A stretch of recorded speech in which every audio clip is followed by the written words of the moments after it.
Good morning. I'm from Bangalore. We Bangaloreans, before I get started with the whole talk, we Bangaloreans feel like nobody can beat us when it comes to traffic. And today when the organizers were scrambling and telling, hey, a good chunk of delegators were stuck in the traffic, then I realized, there is another city which gives us a good fight on traffic, looks like. So, is my PPT?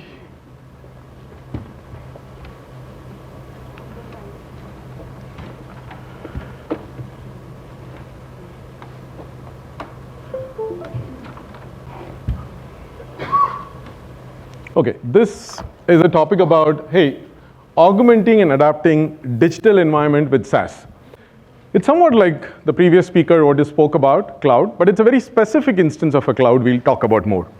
See, if you look at it, a decade or 1.5 decades back, a good chunk or 90% of all companies were using only on-prem, right? Pretty much we are in on-prem. We never went to cloud or we don't even understand cloud. So the first thought process of, hey, why do I go to cloud, right? Most original initial days people, hey, I am in an e-com, I need some burst capacity. So what is burst capacity? I run 3 servers. It can take this much users per second or this much traffic per second. And suddenly I realized I'm giving a discount, offer something, my traffic will spike. During that time I have not planned, so let me bring in a burst capacity, right? That's like a hybrid use case. That's the first use case when cloud was there. The second one was, hey, I have built my system for a worst case scenario on-prem, which is only using 20% of the time at 80% capacity. So I'm wasting a lot of my money on hardware, right? So I don't want to build this much on-prem. So let me do an on-demand billing so that I go to cloud and it just charges what I need so that I'm not like building a massive system and holding it on my side, right? Then the last use case is startup. Hey, I am just trying out something, trying to create it. So I don't want to spend too much money on setting up a data center or setting up laptops. So I prefer somebody who's out there, so who can ramp me up or boot me up pretty quickly. So that's the start of a cloud which came in. In all these examples which I was telling, all of them used only one concept, IaaS, infrastructure as a service. But they all thought, I just need some hardware, man. In addition to hardware, I need compute memory, basic things, and then network capability for me to get started. Then cloud evolved a little bit. Then he said, okay, I have now machines to set up.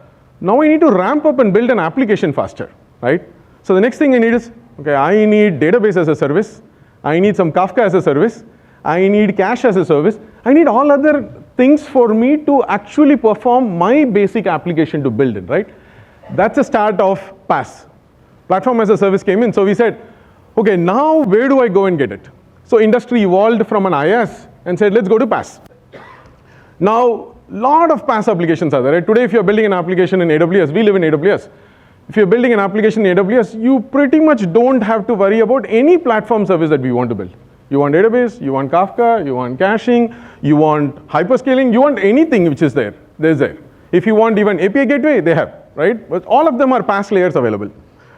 So then industry evolved, okay, I got infrastructure as a service, then I got PaaS as a service. Did it solve all of my problem? Actually not. I'll give you some example. Hey, I am a guy who is today doing e-com business. Let's say I'm selling t-shirts. I have a very good plan. How do I source it? How do I sell it? I have a beautiful application which can sell B2C, right? Now I want to start an application. That doesn't mean, okay, I got infra, I got platform. But there are a lot of other things which I have to do outside of the core business I want to focus. I'll give you one example. Government has a long list of compliance expectations. Hey, you need to generate e-invoice e-bill, you need to file GST, you have to worry about maximize input tax credit, you need to file direct taxation. You have like a lot of things on the compliance world, right? Now, who will solve all those problems? I am not interested in all those things, right? I want to sell t-shirts. I have a plan of how to sell t-shirts. So that is the next evolution, say, industry-specific SaaS applications came in, SaaS now. What is the need of it? The industry-specific SaaS applications tells you, don't worry anything other than the core business model that you want to focus on. Focus only on the core and leverage different SaaS applications which can help you solve industry-specific solution. That's the start of, just to give an intro to my company, that's about Clear tax. Or any of you have filed income tax through Clear tax here? Okay, awesome. At least few hands are up. So next to government portal, the biggest ones where we file income tax returns. Originally, we used to be called as Clear Tax. Then we renamed ourselves to Clear. Around 52 lakh, 53 lakh people file income tax through ours. We moved from a B2C ITR filing to a B2B business.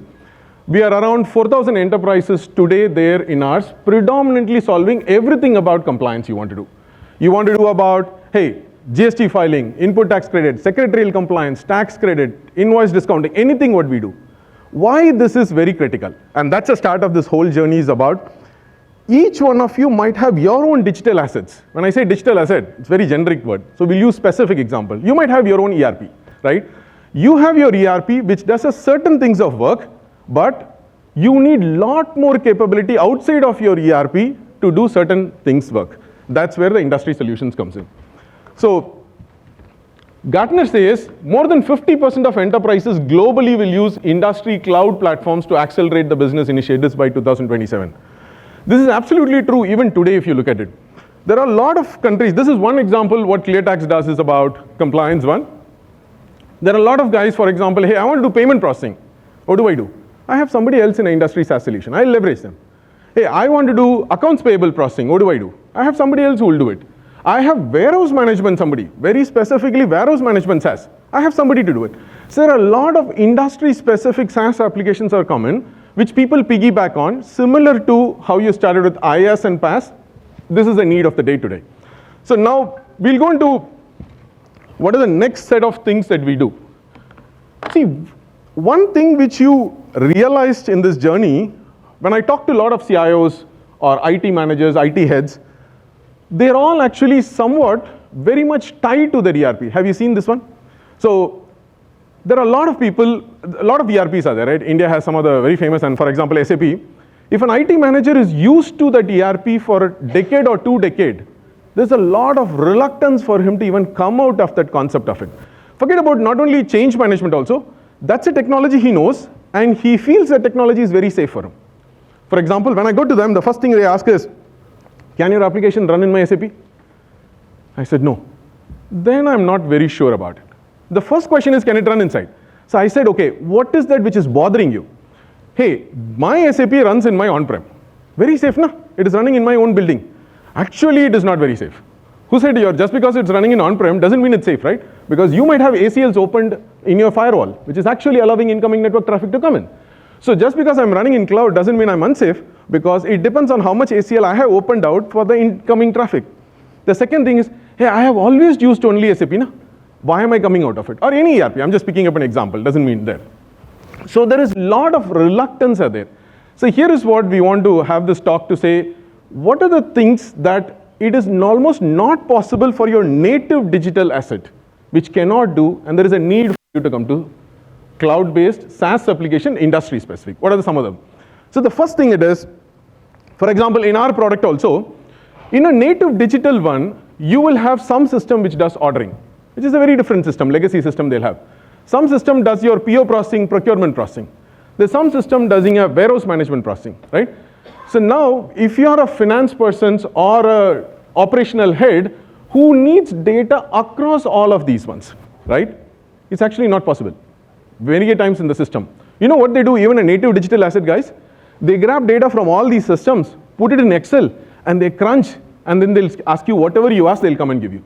This is not how industry can go, because after some time Excel will not work, right? It will work only till 10 lakh records. How it will even work? And the amount of crunching that you will have a lot of manual problems will happen, manual errors, right? So the first thing what we are telling is, you need an industry-specific SaaS solution, which is what type of problem statement you are trying to do, which will give you a stitched view of this data. That's very important. I have an ordering flow. That ordering flow takes an order. For example, in the vendor flow, I have a PO punched in. PO has a vendor invoice. Vendor invoice comes to, goods will come in. There is a warehouse which is receiving, generating a GRN. Then there is a payment which is going out. I need a stitched view of all of them. It is not possible in the current warehouse system, in the current ERP system at all, when the scale is also very high, when the different systems are there. Sometimes it's very simple. When your problem itself, when your data is very small, you can do all these things in one ERP, whatever I said.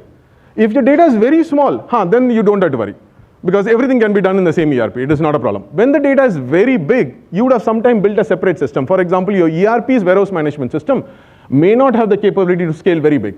So you would have built an extensive warehouse management system separately for a big scale. Now you have to crunch across terms. It's not very easy for you to do. So the first question you might ask is, are you talking about a simple BI tool where I can do it? Hey, is it as simple as I'll put a Tableau or a Power BI on top of my data and get it? Actually, it's not that simple. Why? Because Power BI or any of these things takes the data and tries to give you insight, but it will not give you a stitched view. For the stitched view, what is more important? The context is more important. You have to understand compliance as a domain. If you don't understand compliance as a domain, you'll not be able to give stitch. And it's not just compliance. Let's say you're building an insurance product. You need to know the domain of the insurance for you to give the stitched view. For example, hey, I have an invoice. I don't have an open PO against it, purchase order against it. I can't fundamentally tie it. It's impossible. But you need to know the knowledge of when I get a vendor PO, if I don't have an open PO, vendor invoice, when I don't have an open PO, I cannot even process that. That's a business context. Tableau will not give you. Or Power BI or any of the BI tools cannot give you. So that is the need of you to say, how do I go stitch my data and come and give you a stitched view of the data?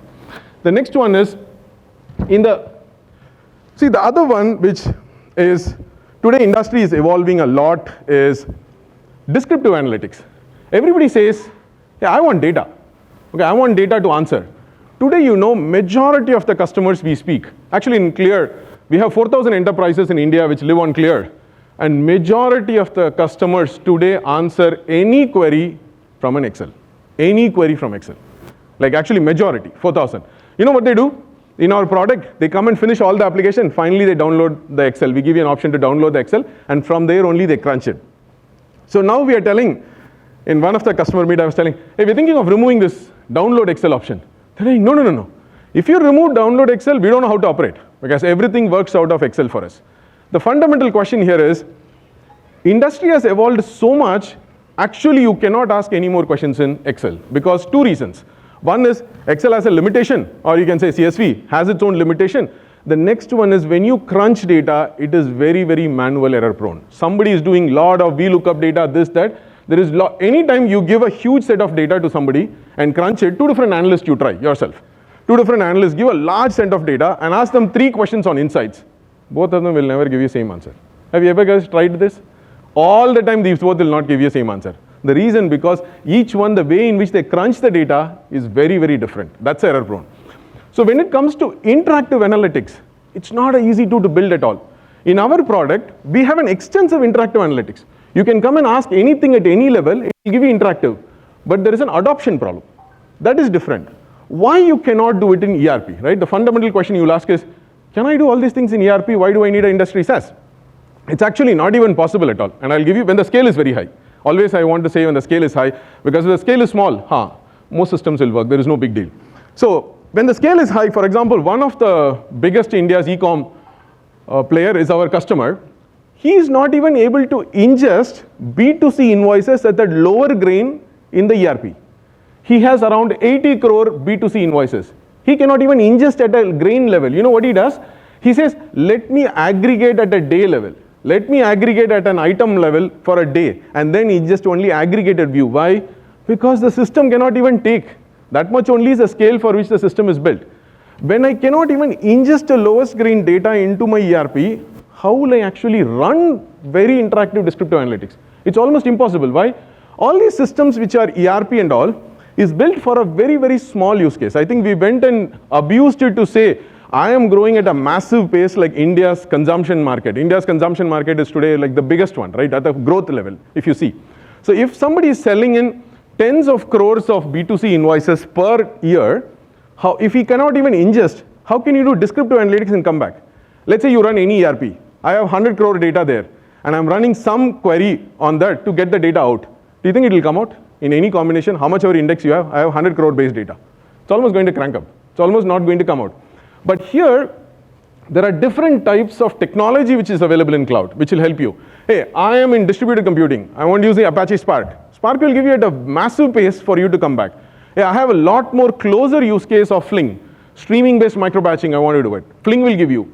The benefit of the cloud is not just cloud lives out there. The technology allowable for you to do are a lot more which is available for you to bring in that capability. So because of this, this is very important when each one of the CIOs, when they look at their own internal digital asset, the reluctance should go away because this is a very, very big benefit for you when it comes to scale. Now when we are talking to the systems, all of these clients, what we are telling is, forget about you treating ERP as the golden source. Before, have you seen everybody, ERP is the golden source of data, right? Nobody else is golden source. Do you know today, we have upstreams, and all the systems which are built are downstream to ERP. ERP is the golden source, and everybody takes from ERP. Actually, the trend is changing. Last 2-3 years, one of the systems we have built is an upstream to ERP, which will ingest into ERP. Why? I'll give you one simple example. Hey, vendor generates an invoice, okay? Vendor generates an invoice. Now I don't know a cleanest way to process my vendor invoice and to say, I am verifying all the compliance checks of the vendor instantly, in real time, through APIs, no manual checking. Vendor is compliant, invoice is compliant, and I also know when my goods came to the warehouse, I can instantly check out whether the invoice matched to the goods, so that my GRN is actually doing a reconciliation possible, very much, right? This is not possible in the old system. People do manually, and when the goods arrived, invoice wouldn't have been punched. They'll wait for the goods, you know that. And there are hacks put in. Let me put the GRN in park somewhere. When the invoice comes in, then I'll figure it out what these two. And the vendor is calling, dude, my payment is not there. He's like, your invoice is not even punched it. Wait for some time. So this is, now what we have built is, we are building systems upstream to ERP, which has a full automation for you to pump into ERP. Think about the construct of a ERP being the spinal cord is slowly changing, right? If ERP is the golden source of truth and everybody's downstream processing is good, now we have a lot of upstream systems which pump into ERP. Now fast forward, there are a few more startups we are telling, accounts payable, ERP need not be the golden source of truth. There are actually, Bill.com and all, if you know, a lot of companies in the North American market and Western Europe market are saying, I don't think you should be the golden source of truth. I don't mind finally syncing my data for you, if you want to do any processing, but my system is a golden source of truth data. It's very critical. Why that is important? Because of the scale at which I am able to process. It is actually realistically not possible for somebody to do scale processing. I'll give you one more example why the scale is very important. So in one of our use case we have is, hey, we need to run massive reconciliation, right? Data set A, data set B, run massive reconciliation.